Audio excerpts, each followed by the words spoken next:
The Michigan Man Podcast, episode 220. For the second year in a row, Michigan makes the trip west on I-96 to East Lansing. Will the results be different from last year? That and more on this week's show. Oh man, Ufer's been broadcasting for 27 years. I have never seen anything like this.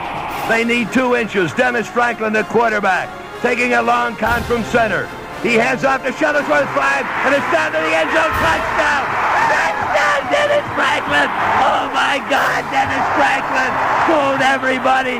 He fooled me. He fooled the entire Ohio State team. Kneeling is Larry Gustafson. Attempting will be Super Toe. Super Toe will kick the 30-yard field goal. It's good to send over there. It's a tied-up ball game. 10-10. Okay. Under center is Wangler at the 45. He goes back. He's looking for a receiver. He throws downfield to Carter. Carter hands up. Carter's down. Oh my God! Carter scored. Look at those Wolverines. 95 Wolverines going in the end zone. Carter got the flag in the air. It's done. Ufer is going out of his mind. I have never seen anything like this in all my 40 years of covering Michigan football.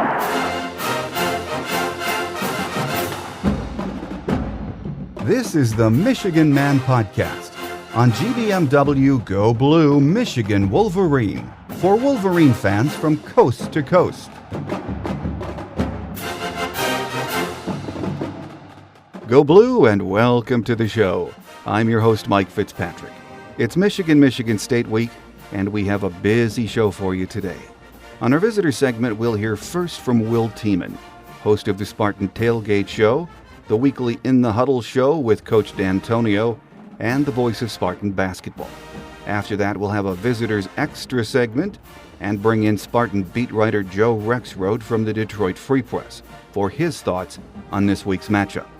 Then on Michigan Gameday, Wolverine beat writer Mark Snyder from the Detroit Free Press will be my guest. We have a lot to cover this week, so let's get it started as we always do with my view from Section 17. Michigan is coming off a bye week, and Coach Brady Hoke says the team is healthier than it has been since the beginning of the season. We'll need those healthy bodies on Saturday in East Lansing.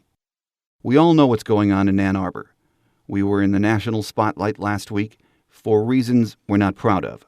This week, Michigan makes a second straight trip to East Lansing, and they'll be playing a Spartan team that has big ambitions.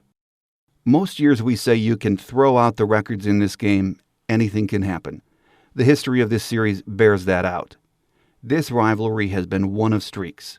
Right now, Michigan State is on one.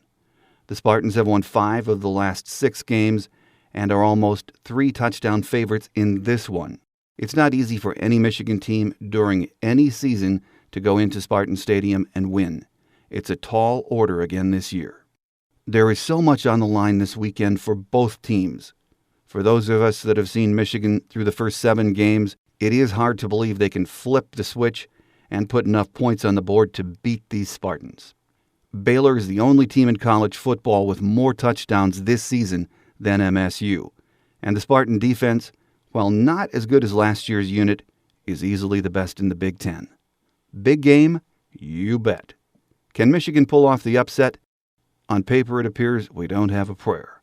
But as the late great Bob Ufer used to say, they don't play the game on paper. Most observers expect the Spartans will bury Michigan on Saturday, putting a nail in the coffin of Coach Brady Hoke and his time as head coach. We shall see. It is, after all, why they play the game.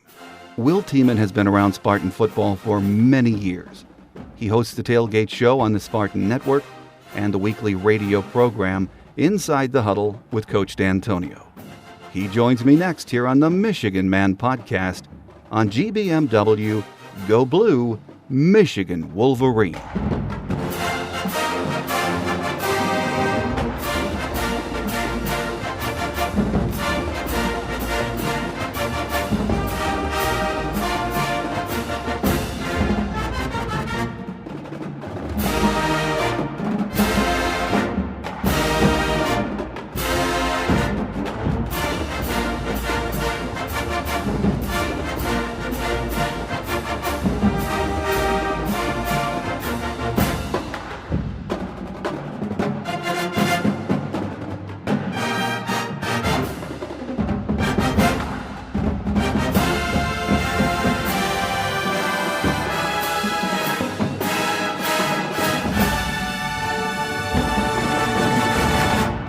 Joining us on our visitor segment this week is a voice we are all familiar with, both Spartan and Wolverine fans, Will Tieman. Will, great to have you join us this week. Well, you're welcome, Mike. It's a big week, right? This is the one we all look forward to. Probably on both sides of the fence. And it's interesting how the landscape changes from time to time, and I think there's a lot of intrigue in this one. I think absolutely a lot of drama in so many ways, Will. Those of us who've been around this most of our lives, both Spartans and Wolverine fans, quite a role reversal this year. Well, it's interesting. This rival game. No doubt Michigan's had some struggles. No doubt Michigan State has played pretty well so far. But at the end of the day, when you really look at it, these games have been fairly close and they've been pretty colorful. So the thing that I think on paper you could easily say that Michigan State should win this game. They'll be the favorite. That's what everything points to. Because a lot of people still think Michigan State's a team that's going to make it to Indy, win the Big Ten title, and go to that Final Four for college football. These are all nice thoughts if you're Spartan, but obviously there's a lot of work to do between here and there. But this Michigan team, one thing about a rival game, when your rival is, I think, a little desperate, craving for a little respect, trying to make right some things that have not gone right for them, I think they come into Spartan Stadium a little on the dangerous side. And when you have that, and you got some skill and you got some emotion, I think that for anybody that thinks this is going to be a blowout game, and I have no idea what the point spread looks like at this point, I think they're making a mistake. The only point spread I've seen so far came from VegasInsiders.com. It's 15.5 points for the Spartans heading into the game.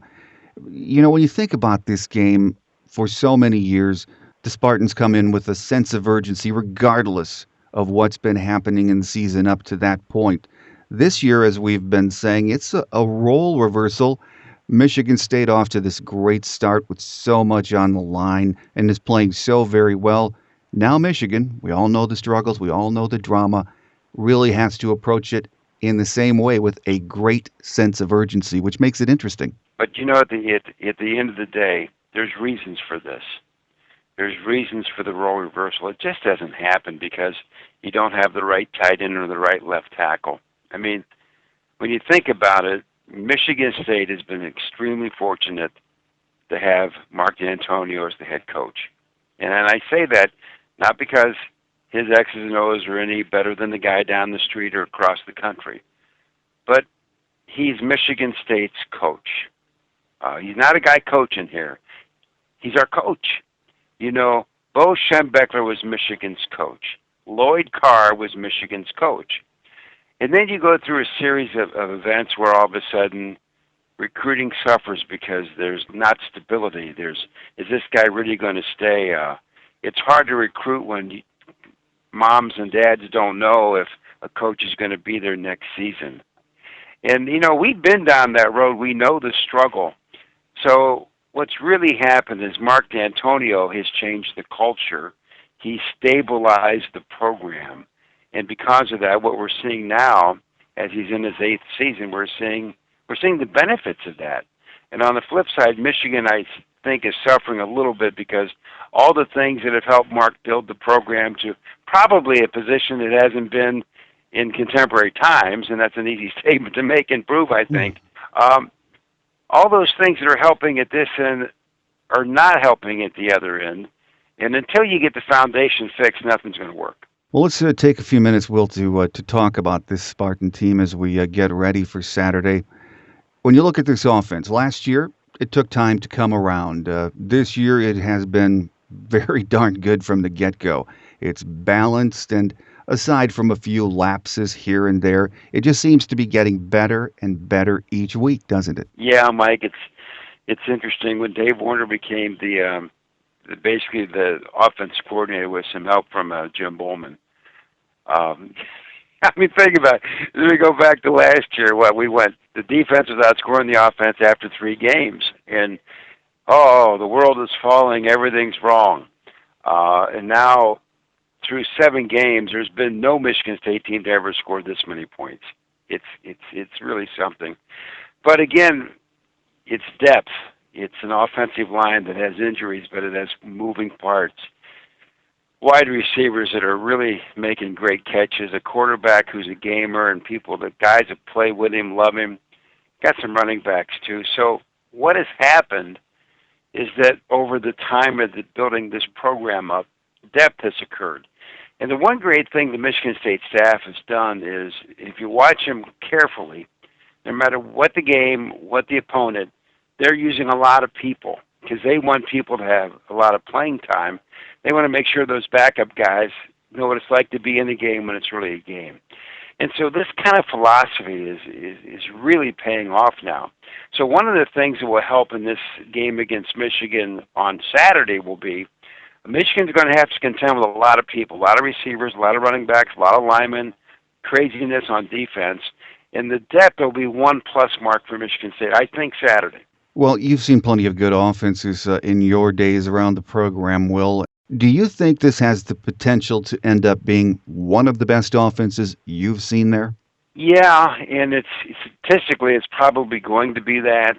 But I think the thing that's going to separate them, and you know, the Kirk Cousins guys, that crowd was pretty good too. There's been some fabulous players, great running backs, great receivers. We've seen all of that. But I think there's one thing about this current group with Connor Cook at the throttle. There's a belief that they're going to win. There's a belief that they're good enough to get it done. And what's exciting for me, Michigan State has scored first in 5 of its first 7 games. What is very different about this group is they don't play down, they always play up, whether it's Michigan or Eastern Michigan. It doesn't make any difference. And I think if there's one characteristic of this offense, it's that. They come out extremely focused, ready to play regardless of the opponent. And what that tells you is it's a group of guys that understand and respect the people they play. They know that this is a big game for them trying to win a championship only because they won the 3 before. They all count one, even though some have a little more romance than the other ones. But at the end of the day, they get it, and they're grounded, and they're not full of themselves. They know they're pretty good, but they don't walk around going, wow, I'm good. They just go about their business no matter who the opposition is. Now, obviously, a rival game is a big deal. You get a little more jacked up on both sides of the ball. But there's something about this group that's so grounded. I think that's probably what's made them as good as they are. Well, you're right. I think that was on display Saturday. They were very grounded, very confident. That's the word that pops into my mind watching that game Saturday. You know, they have a few miscues early in the game, get behind to Indiana, a team that everyone knew going in was just outmanned by the Spartans, but no one got nervous, stayed collected, and came right back and just blew their doors off. Yeah, it's just an interesting dynamic. A football game does have 60 minutes, and we've seen 60 minutes separate a lot of wins and losses. You know, the other thing that's a good characteristic of any good team, and obviously Michigan State is a good team, the other guys, they have scholarship players too, and some of those people are pretty good. And Tavon Coleman can play on my team anytime he wants. That's a heck of a player, and Wynn's pretty good receiver too. And so you sit there and these guys just understand in the course of these 60 minutes, the other guy's going to make some plays. They've been well coached. They know what they want to do. You're not going to stop them every time. So you can't get way down when that happens. And with Connor Cook, since we're talking about the offense, I mean, he'll be the first to tell you down in Bloomington he made a couple bonehead plays. He'll be also the first to tell you that he made them, learned, and moved on. He's great that way. And that offense he works with, they're great that way. So in this game on Saturday, I'm sure Michigan's going to do some things, and some of these offensive sets aren't going to go great. But they learn, they move on. They don't let one bad player, one bad series turn into a second one. And that's another great characteristic of a good group. And this group, actually, they're better than good. It's a special group. Let's talk about that defense for just a moment, Will. Maybe not as fearsome as last year's, but this year's D doesn't really, to me anyway, have many glaring weaknesses. They're not as good as last year's. I mean, the last 2 years, that group was incredibly special. The best defense in all of major college football. This one is pretty good, too. I mean, we won 2 games in the fourth quarter because of late-minute interceptions. So they're playing okay. The problem has been the explosive plays. There's communication issues, and sometimes they've been unfortunate in the regard that when there's a little mistake in the back end, it winds up being a big play at the other side. And so they've worked on that. They've gotten better. But in terms of points off turnovers and sacks, and it's amazing. I mean, you go through some categories that are really important, 3 and outs, rushing the quarterback, sacking the quarterback, all these kinds of things, they're really good. And the other thing is, the other guy is going to score. I think the offenses in general at our level are better. I think the schemes are better. They're harder to defend against. There's a lot of young guys out there in terms of starting. And Michigan State's been gifted because they've gone through a whole series of leadership deals where they had great leaders who got it through this current run we're on. And so the leaders are there, but they're different, and they have to learn that role. And it's beginning to take shape. So is the defense as good as last year's, Mike? No. But is it awfully good? Absolutely. And I don't know. At the end of the day, what do you win with? You don't turn it over. You got special teams and you got defense. Well, Will, Coach D'Antonio has done a great job building the program. 2 trips to the Big Ten championship game, Big Ten champions last year, and, of course, that impressive Rose Bowl win over Stanford. If the Spartans win the Big Ten this year, maybe make it into the playoffs, will Coach D'Antonio, in your opinion, have elevated Michigan State football to elite status now? He's already done it, Mike, and it has nothing to do with what happens this season. Here's why I think he's elevated to elite status. He's changed the culture. That's what he's done. He's changed the people in the locker room.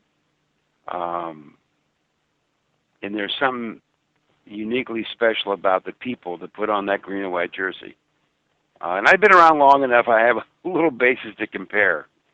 And so that, to me, is the biggest moment. That's what makes it elite. And there's going to be days when you're going to have luck and you're going to have misfortune. I don't know what lays ahead Saturday or after that. Who knows? I like our shots in every game we play. There's no doubt right now as we speak, Mike, Michigan State could easily be one of those 4 teams, could easily win the Big Ten.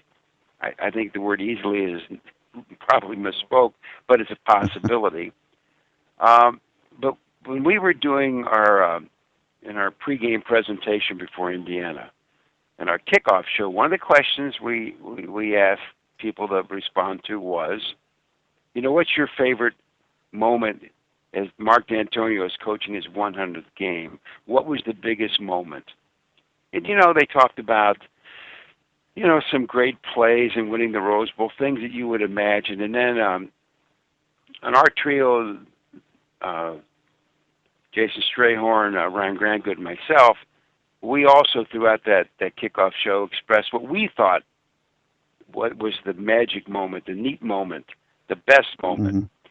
And mine was simple. When we went down to the Alamo Bowl, there was a fight after the banquet. Mark D'Antonio left 11 players home. Oh, you know what? Lost the game, won the war. Because when the spring came, the locker room felt different. The mood had changed. The culture had turned. All the things he had preached about for some reason were beginning to work. And I remember coming home saying to my wife, something different is happening over there. I don't know what it means. I don't know how many wins it equates to, but it's a good thing. The mood has changed. The focus has changed. And I think that was the defining moment. It's hard to be a disciplinarian. Nobody likes to discipline people they care about. It's hard. Hard as a parent, hard as a coach. But at that moment in time, that's when I think we changed. That's when we turned the corner. And all of a sudden, we're winning Big Ten titles. We're winning big games. We're beating Michigan on a regular basis. And it's, so it is never one thing. It's not, oh man, the quarterback's good. Like we said earlier on, Mike, it's a series of events when you build something special, and that's what he's done. And so you ask about being elite. Yes. Is he one of the best coaches to ever coach here? Well, yes. And there's been some good ones at Michigan State, like there has other places. Mm-hmm. But what he has done, he has made this program special. He's made it a contender every year. And we used to look at the schedule and go, oh, man, we got to play this guy, and this guy, right? Because the East Division clearly is the tougher division of the two in the Big Ten. Nobody will argue that one. But no. But I said, well, wait a minute, you guys got this backwards. There's somebody at the other end going, oh, man, we got to play Michigan State. Well, that's Mark D'Antonio. That's the players. That's all the assistants. That's the administration. That's fixing the facility. It's all these things. And when Mark D'Antonio was given the ball, he was given the game ball Saturday because it was a win. It was his 100th game, these sort of things. And it was a moving moment in the locker room. But one of the things, I won't share everything, but one of the things he said was, it was everybody. He got the ball. We won the game. It's all good. But he said, I'm going to get a signature of everybody that's been involved in these 100 games because everybody had a piece in it. And so I'm so lucky, Mike. I've been around. I've got to see this. I've got to benefit from it, enjoy it. And Michigan State is doing it, playing at the highest level. We're in the Big Ten. I don't care what the media says. We've got a great conference, and we play good teams all the time. And, nobody thought a Big Ten team would win the Rose Bowl against Stanford. Well, we were that team that went, and we won. Day in and day out, this conference doesn't get the respect it deserves. I don't know why, but that's just the way it is. So what do? You just go out and keep winning, and everything will take care of itself. So they can say what they want about the SEC, and they say a lot about it. If you look at the polls this week, they might as well call it the SEC poll. But on the other hand, at the end of the day, we'll see who's still standing. And I like somebody from the Big Ten to still be standing. Well, a final question for you then, Will, and I agree with all that. Very well said. In this state, most years, fans from both teams always say you can throw out the records when these two teams play. And, over the history of this series, we've seen that proven to be true on occasion, many occasions. And that's the beauty of this rivalry or any rivalry. You just never know what can happen when there is so much emotion invested in a game like this, do you? No, and that's what makes it special. That's what makes it great. I mean, there is no way of knowing what's going to happen Saturday, and I don't think anything is a lock. And that's what makes it compelling. A little drama is good, sometimes. A little romance and not knowing is good. But this is a special game. It just is. It's special for us, and if you're a Michigan guy, it better be special for you because we're coming. And that's kind of the mindset, and that's the way it's supposed to be. A lot of respect, but you want to beat your rival. And there's no doubt, D'Antonio has made that perfectly clear. This is a game he wants to win. This is the game Michigan State is measured by because it's the in-state rival game. And that's all good. Tom Izzo says it. I mean, it's just the way it is. And the fact that we have two such great institutions in the same state, so close to each other, I think that makes Michigan as a state kind of special. Well, I think you're right about that, and it's going to be a special day for a lot of different reasons. On Saturday, 3:30 kickoff at Spartan Stadium. It's going to be fun. Joining us on our visitor segment this week has been a voice, again, we're all familiar with, Michigan State fans and Michigan fans, who does such a wonderful job, the pregame show for the Spartans, and, of course, with basketball play-by-play, Will Tieman. Will, always a pleasure to have you on the show, and I look forward to the next time. Sounds good, Mike. I appreciate it. It's a big game and a big week, so today we have a visitor segment extra for you. Coming up next, Joe Rexrode, who is the Spartan beat writer from the Detroit Free Press, here on the Michigan Man podcast on GBMW Go Blue, Michigan Wolverine.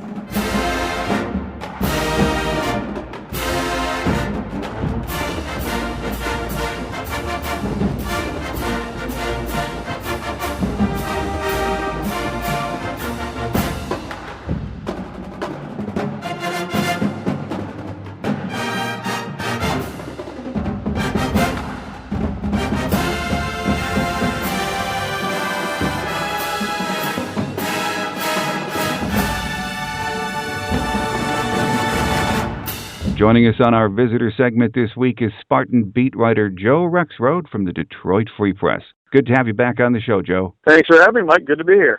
Well, Joe, as you said in the Free Press on Monday, when was the last time you could say a loss to Michigan would be embarrassing for Michigan State? That says a mouthful about where the Spartan program is right now, doesn't it? Well, yeah, I think it says a mouthful about where both programs are, and there's just always been so much to gain for Michigan State. I've never covered this game where there wasn't the underdog feel. Even if Michigan State maybe had a better team in the last few years, if you look at the rankings and the lines, going into all those games, they were all at least expected to be competitive. Michigan has only been the lower-ranked team one time in this Mark D'Antonio run, which is kind of amazing. I didn't realize that until I looked at it over the weekend. But this is different. This reminds me of, really what it was like for Michigan and Michigan State, the reverse, for so many years. Really one side trying to make a season, maybe save a job, and the other side has a much bigger game with Ohio State coming up. Well, exactly. It is a complete role reversal, as you said, still tinged by a sense of urgency, maybe more so for Michigan this year for some different reasons we all know about. And yeah, Ohio State is right around the corner for Michigan State. But still, even with what's going on in Ann Arbor, with as high as Michigan State is riding right now, a lot to be gained or lost for both teams in this game. No question. This always will be, it's an in-state rivalry, so it's always going to be big for both sides. Recruiting always is a factor in something like this. I'm sure Michigan State wins this game. It will celebrate it as it has in recent years. I just think there's a lot more to lose for Michigan State. And it's just going to be interesting to see how this affects the team, if it does at all. I think Michigan State's always done a great job of preparing for this game, especially under Mark D'Antonio, being ready and just being as up as you can be for a game. And I don't expect that to change necessarily, but I don't know, I do think there's something to the way this game has been for Michigan State and the way these programs have been and how that's affected Michigan State's mindset going in. And I do wonder if there's any let-up or any change in approach at all, because so much every week, all week long, it's playoff. Is this team going to get into the Final Four? And of course, now everyone's talking so much about the November 8th Ohio State game. So I think it's a bigger job for Mark D'Antonio this week than it normally is. Well, coupled with that fact that everyone's talking about the playoff game and Ohio State right around the corner, do you think, because Michigan is struggling this year, it becomes a more dangerous game for the Spartans to prepare for? Yeah, I think there's so many factors that make it dangerous. Last year and the way that went, and people making so much about the minus 48 and everything, and the way Devin Gardner was beat up in that game, I think that I just have to think. Of course, I focus on Michigan State. I cover Michigan State and how it'll affect them. I've got to think this Michigan team is going to come in here with absolutely everything it has. When you're coming off an embarrassment like that, and with all the negative things going on, then what better way to turn things around and flip the story than to come in and pull off this win? And so, again, it does remind me of some of those games, in the 90s when Michigan State was given very little chance, and on paper it looked like a mismatch, and Michigan State ended up hanging in, and as the underdog, the longer the underdog hangs in, that the favorite tightens up. And you see it in so many different games, and I think that's the formula for Michigan. Well, Joe, the Spartans have had a few fourth quarter lapses this season that we've seen and heard about, of course. But overall, they appear to be peaking on both sides of the ball right now. Do you think this is a better team than last year's that achieved so much? I don't. I think last year's team was better at the end, at least. I think obviously early. That last year's team changed so much during the season. But I would say last year's team at roughly this point, I would say better than this team now, because the defense was so sound. It was just so... You just didn't see the busts and mistakes that you still see. Michigan State dominated Indiana in the second half, gave up 11 passing yards, but it helps to play a guy who had never taken a college snap before at quarterback. I mean, they couldn't pass the ball at all. So, the first half, Michigan State, it was the same situation. It was a team really with no passing game. Tevin Coleman still had 118 yards in that first half, a 65-yard run. Shane Wynn scores on a 75-yard reverse with several missed tackles. The tackling, the communication, the coverage busts. I mean, Michigan State is not nearly as good, in my opinion, on defense. Now, maybe more talented, maybe faster, maybe more athletic, but there are going to be mistakes. And Michigan is going to have a chance to make some big plays Saturday. And last year, I mean, there were so few mental errors by that defense. It was so experienced, so loaded with seniors who had played 4 years. You just don't see that very often.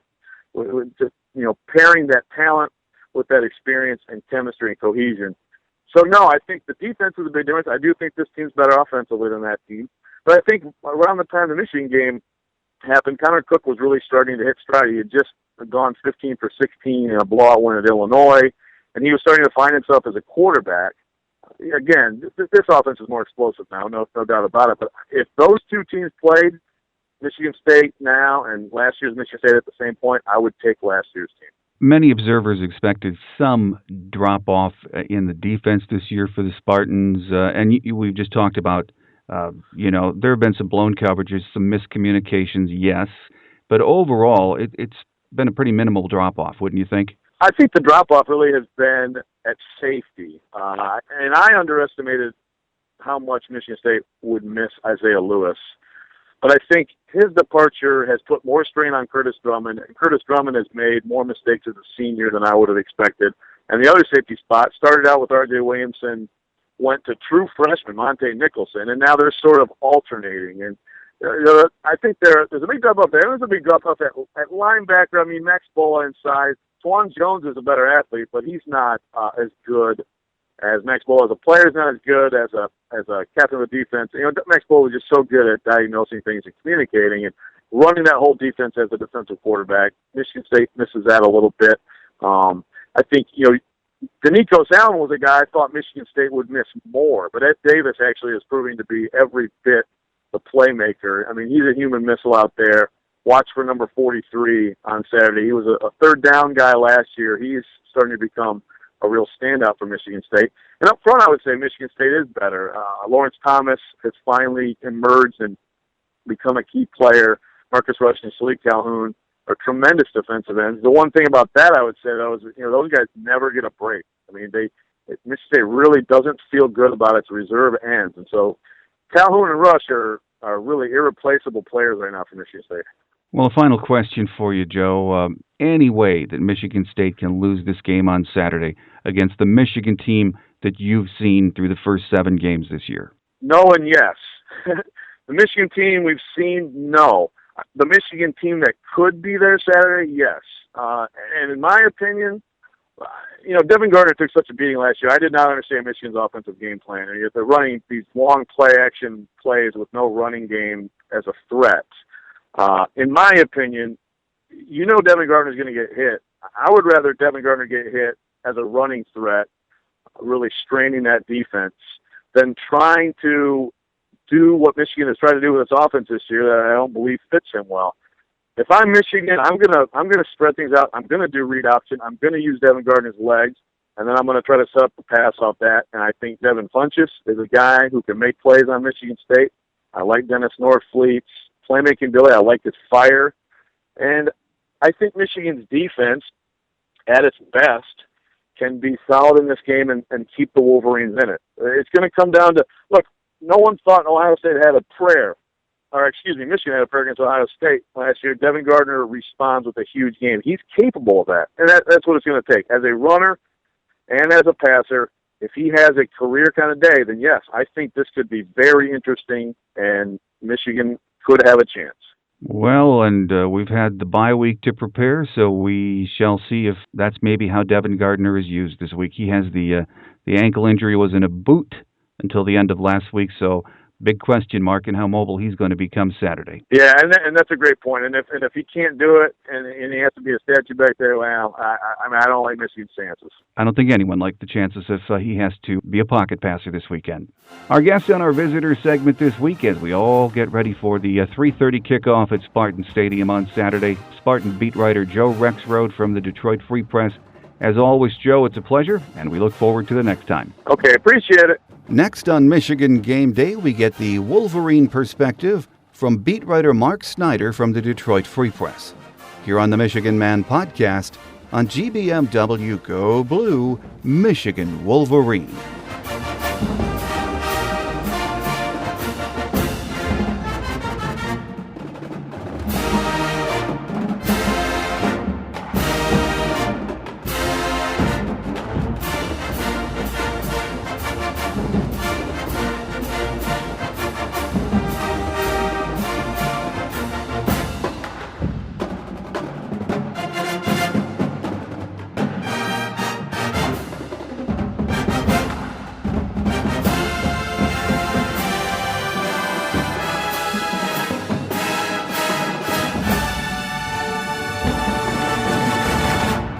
With us on our Michigan Game Day segment as we prepare for Saturday's big game in East Lansing, Michigan beat writer Mark Snyder from the Detroit Free Press. Great to have you back with us, Mark. Glad to be with you. Well, Mark, Michigan State opens a 15.5-point favorite over the Wolverines on Saturday right now. That's according to VegasInsider.com. The first meeting between a top 10 MSU team and an unranked U of M team since 1966. That is a big point spread for a rivalry game, isn't it, Mark? It is, but I think there's been no evidence to speak otherwise this year. I think that's kind of what we've seen all year, that these are two teams at totally disparate ends of the cycle. Well, when it comes to this game over the years, fans on both sides of the ball have always said you can throw out the records for this game. We've heard that most of our lives if we've been here in the state of Michigan, and that's fan speak. But you really can't discount the emotional component or the sense of urgency in this game, can you? No, but I think that we've heard that for all these years in the sense that Michigan State could always play above its level. And we saw it in 1990, we saw it in 2001, we saw it in 1995, we saw it a couple times. And that's what I was always referring to. It was never about Michigan playing above its level. So with Michigan, we don't know. We don't know that you can throw out the records because the proof of this year is that we have not seen even glimpses on offense of a team that can stay with Michigan State. Well, and that's true. Through 7 games this year, it's hard to think that Michigan can flip the switch. It just doesn't happen usually at this point in the season. And come up with something different Saturday against a very good Michigan State defense. It just seems out of the realm of believability, doesn't it? Well, it does, especially with the quarterback who's injured. Devin Gardner, his mobility is what makes him special. And obviously he had done something to his foot in the last game against Penn State, so we saw that boot. And then you've got a situation where maybe you could say, well, we've had flashes of the running game, but they can't even say that because the guy who had all those big runs was Derek Green, and he's out for the season. He's not playing this game. So beyond the defense, playing one of its great games, I don't know that it lines up it's not a good matchup, let's put it that way. Well, when you lose, Mark, everyone's a critic. A lot of the criticism we hear is that the offensive play calling is conservative, maybe even predictable. And that's part of what the bye week is for, to, tweak a game plan, maybe do something a little bit different. Michigan is going to have to, as you said, play with a sense of urgency Saturday against Michigan State. That probably means maybe opening up that playbook and doing some things they're not comfortable with, wouldn't you think? Yeah, you'd think so, but we've wondered about that earlier this year, and we wonder why, there were points of urgency. They weren't against necessarily rivalry games, but there were points of urgency against Utah and Minnesota. And I guess Rutgers, they opened it up a little bit, but I think that they didn't react to it then so I don't see why it would be any different just because they're playing against Michigan State. Well, if that happens, and maybe it will, that's kind of an indictment on earlier that why didn't they have it? Those games were just as important, especially the Minnesota game because it's a conference game, as this one will be. Most of the fans want to see the playbook opened up, but, when you really look at this for 7 games, the 7 games that we've seen Michigan play so far, you have to think Coach Nussmeier has a better handle on his personnel than we do. So you think when you go into a game like Michigan State, if you do open it up to, you really could get your doors blown off if you're doing things you can't do. Yeah, I think that's part of it too. And I think we don't really know what Gardner's physical state is. So if he can't move and he's just a drop-back passer, okay, well, then they're coming after him. And we saw how that turned out last year when they came after him and, you know, the minus 48 rushing yards and, you know, abundance of sacks. I mean, that's if he's a statue back there, you know, it's going to be tough because Pat Narduzzi, the defense coordinator at Michigan State, will just blitz him all day, and he's going to have to get rid of the ball really fast behind an offensive line that's been inconsistent at best this year. Well, to me, Mark, the defense might be the wild card in this matchup, the Michigan defense, and I'm not saying they can win the game because by themselves they certainly can't do that, but they, at least we've seen that they have the tools to give State some real problems, especially if the secondary plays up to par. Yeah, I think that I can understand that, but I think that when you look at the Indiana game that Michigan State just played, they were extremely balanced, 330 yards on off and passing and rushing. So they can do everything, and they have an offense that has a talented quarterback. They have a talented running back in Langford. They have receivers, you know, who can do everything. So I think that until we see something else, I mean, I don't know what you're going to take. You got to take your poison. It's not like they're just a passing team like Penn State was, and you could just take that away, or a running team like maybe Minnesota was, and you tried to take that away. They can do both, and that's kind of the scariest thing for the Wolverines. Well, the Spartans are most definitely playing at a very high level right now, and they are playing with such confidence. You can just see that again Saturday against Indiana. You get the feeling they can take a punch or they can play from behind, but that's not the case with this Michigan team. We have not seen that. They really have to play very well out of the gate and make some things happen. Not wait for things to happen. And again, we haven't seen that yet, have we? No, I think that's an interesting point, you know, that they need to set a tone and they need to establish a tone early, because if you have control of the game, you know, you can do different things, whereas if you're playing from behind. And Michigan playing from behind has been very inconsistent. You know, earlier in the year, they're playing from behind, and they insisted, well, we're not going to run the ball because we're playing from behind. But that just got them into turnover trouble, and because they were throwing the ball. And I think it was too conventional. You know, you have to do something that's going to confuse the defense. And I think that they haven't taken those opportunities, and they tried to play too conventionally, and it really never worked on extended comebacks when they were down by more than a touchdown. Our guest here on our Michigan Game Day segment as we get ready for the Michigan State game on Saturday is Michigan beat writer Mark Snyder from the Detroit Free Press. Mark, Coach D'Antonio has been a master at preparing his teams for Michigan games through the first 7 years of his career, hasn't he? Yeah, I think he has, and I think that's because he emphasized it. I know Michigan calls it a rivalry game, and they say it matters to them and all these kind of things, but I think that they put more emphasis on Ohio State game. They have these huge beat Ohio signs for all these years, and that's the end of their chant. You know, every week, every time, you know, the fourth thing that Brady Hoke always says is beat Ohio. Well, it's hard to, you know, be that intense focused on one team, and then you have to say, well, this team is important too.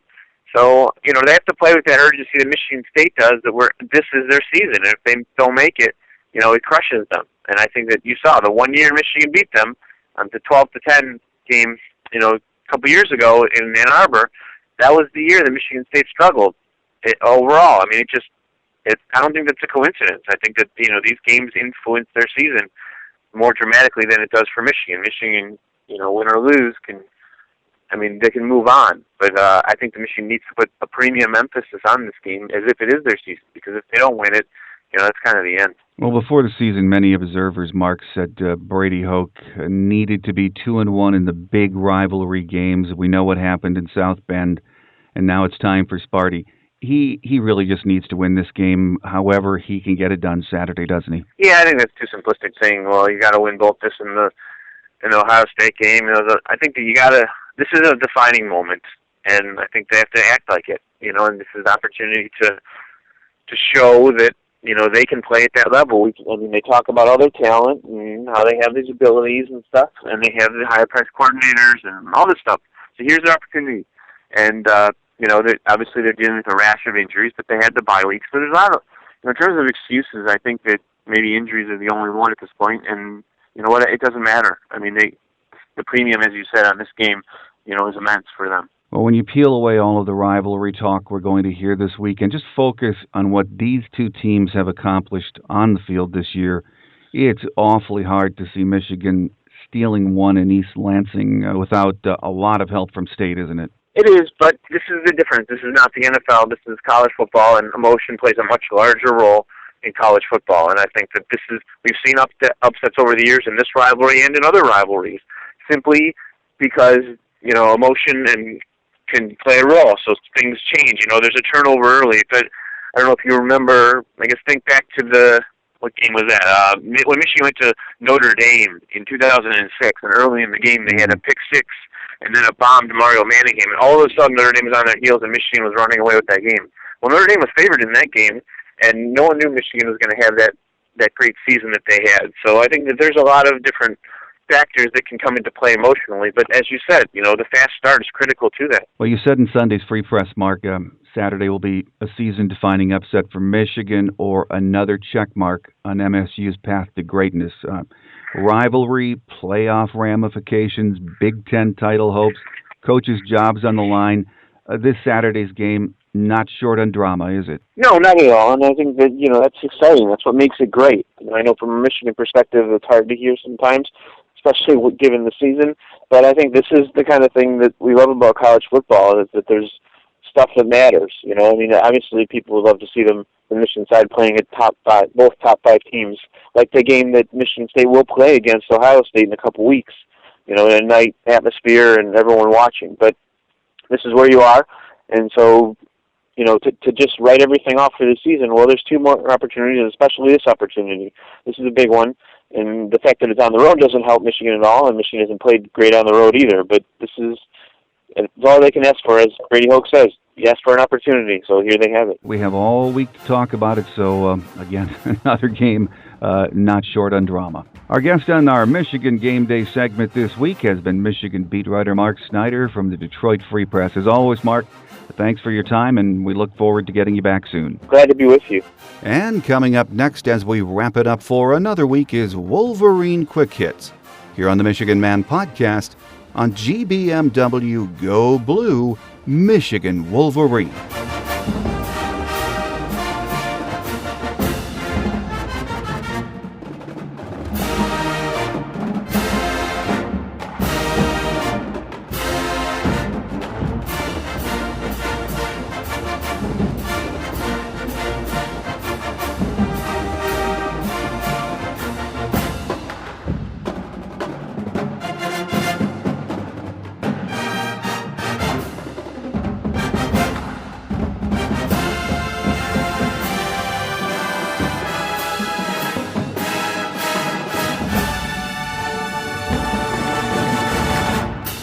On Wolverine Quick Hits this week, by now we know the drill when it comes to the weekly injury reports.